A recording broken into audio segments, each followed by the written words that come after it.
प्रश्नावली 9.1 का ये दूसरा नंबर का प्रश्न। दूसरे नंबर में क्या कह रहा है, एक समलंब का क्षेत्रफल, हाँ यहां समलंब का क्षेत्रफल दिया हुआ है।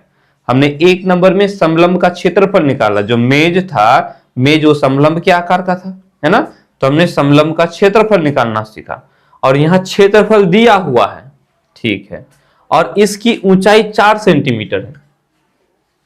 इस समलंब की जो ऊंचाई है कितनी है, 4 सेंटीमीटर। समांतर भुजाओं में से एक की लंबाई 10 सेंटीमीटर है। समलंब है,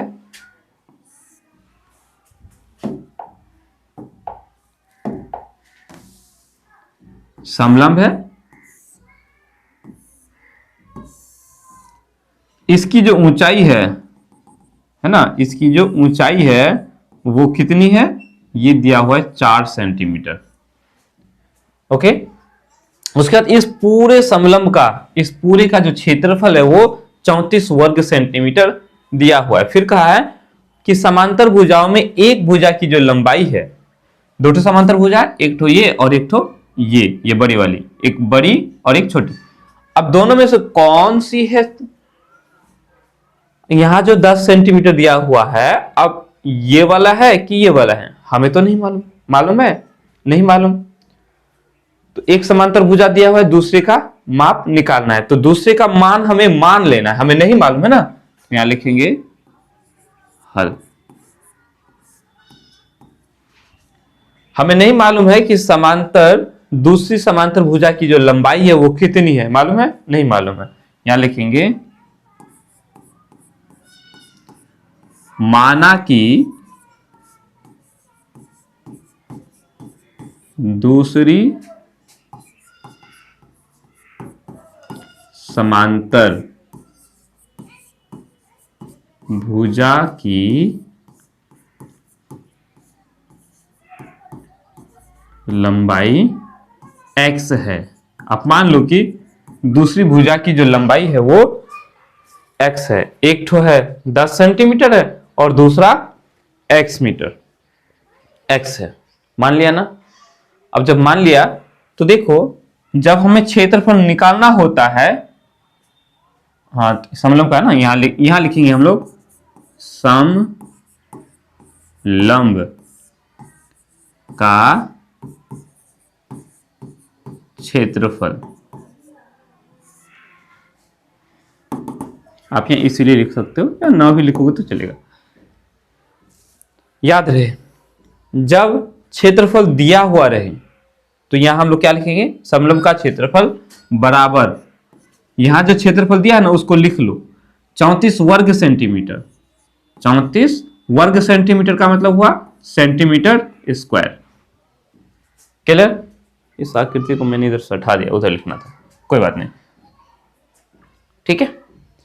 जब हमें क्षेत्रफल निकालना हो तो हम इधर नहीं लिखेंगे, इधर सूत्र को लिख देंगे। क्या लिख देंगे, सूत्र को। तो समलंब का जो क्षेत्रफल का सूत्र था उसको लिख लेंगे, 1/2 गुना ऊंचाई गुना समांतर भुजाओं का योग, हम इधर इसको लिख लेंगे, ठीक है। अब चूंकि यहां क्षेत्रफल दिया हुआ है तो हम यहां समलंब का क्षेत्रफल लिख लिए, उसके बाद जो क्षेत्रफल दिया है वो इधर लिख लिए।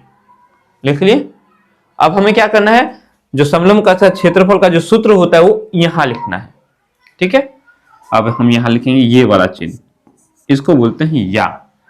इस चिन्ह को इस यहां बराबर नहीं लगाना है, क्योंकि यहां बीच में बराबर आएगा, ओके।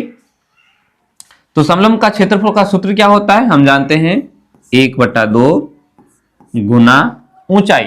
समलंब का क्षेत्रफल क्या होता है, 1/2 गुना ऊंचाई। ऊंचाई क्या है, इन दोनों के बीच की जो दूरी है या ऊंचाई है वो कितनी है, 4 सेंटीमीटर। तो हम यहां लिखेंगे 4 सेंटीमीटर गुना, उसके बाद हमें क्या चाहिए, समांतर भुजाओं का योग। समांतर भुजाओं का योग, तो इसमें समांतर भुजा कौन कौन से हैं, एक है 10 सेंटीमीटर, दूसरा है x, यही ना है। तो लिखेंगे यहां 10 सेंटीमीटर जोड़ x, लिख लिया। ये हो गया समांतर भुजाओं का योग। योग मतलब जोड़, दोनों समांतर भुजाओं को हमने जोड़ दिया। अब बराबर उसके बाद जो है उसको लिख लो, 34 सेंटीमीटर स्क्वायर हो गया। अब इसको आगे बढ़ाना है। देखो अब यहां से जो ना, यहां से मेरा काम नहीं है, अब ये काम आप लोगों का है, ये करना आप लोगों का है। तो वीडियो रोक के आप पहले इसको बना लेना, फिर देख लेना। वैसे मैं भी तो बताऊंगा ही, अधूरा तो छोड़ूंगा नहीं ना।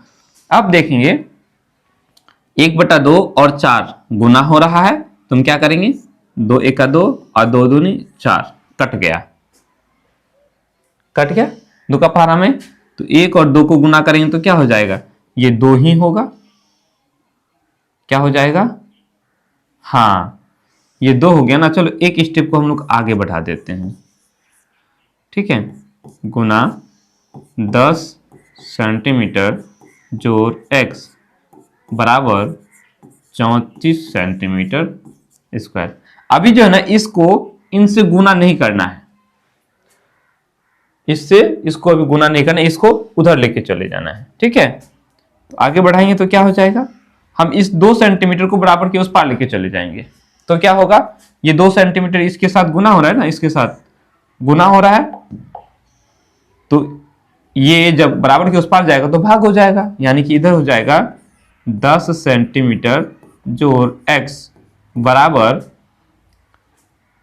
34 सेंटीमीटर स्क्वायर बटा हो जाएगा 2 सेंटीमीटर, यही हो जाएगा। अब ये जब कट जाएगा, कटेगा ना, ऊपर 34 है और 2 नीचे है, तो 17 में कट जाए, 2 का पहाड़ा में कट जाए, 17 दूनी 34 कट गया। तो ये कितना हो गया, इन दोनों को काटेंगे तो 17 दूनी 34, 17 सेंटीमीटर हो जाएगा। आया समझ में, क्या नहीं, ऐसे काटे 34 सेंटीमीटर स्क्वायर। तो सेंटीमीटर स्क्वायर का मतलब होता है सेंटीमीटर गुना सेंटीमीटर, और नीचे में है 2 सेंटीमीटर, तो ये सेंटीमीटर और ये सेंटीमीटर खत्म हो गया, ये 2 1 2 और 17 दूनी 34, तो 17 सेंटीमीटर हो गया। 10 सेंटीमीटर जोड़ x बराबर हो गया 17 सेंटीमीटर। कोई दिक्कत, यहां तक मेरे ख्याल से दिक्कत नहीं होना चाहिए। जब दिक्कत नहीं है, अब हम क्या करेंगे, x को छोड़ देंगे, उसको उधर लेके चले जाएंगे।